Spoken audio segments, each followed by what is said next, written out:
Hello gardeners, buckle up.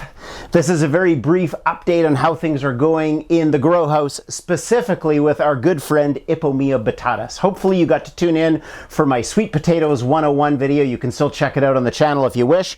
But we started out with one tiny sweet potato slip that was planted right here in the corner of the grow house because where we are, it's too cold to grow sweet potatoes outside.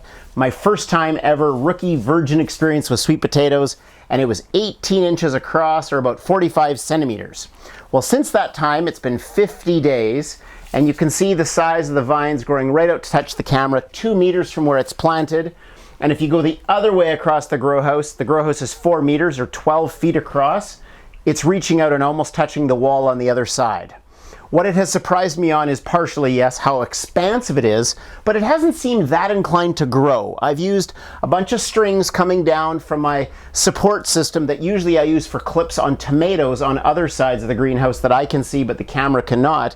And the tomatoes and things like this long English cucumber, which has giant fruit on it like this, that just works beautifully. But it doesn't seem that the sweet potato wants very much to vine up, though it is a little bit raised up off the ground, but boy, rather than vertical, it's going horizontal. The other thing we covered in the original planting is that it's not related to traditional potatoes as we may be familiar with in North America. It's actually more akin to something like a weed we try to struggle through within the garden called morning glory. And today when I came out to the greenhouse, I noticed, ta-da! First ever flower on the sweet potato, which is shaped identically to the trumpet-typed symmetry of a morning glory flower. This one's just more beautiful because I know it's not a weed, and it's got kind of a mauve purpley color to it. So we're 50 days in from when we planted the sweet potato slip.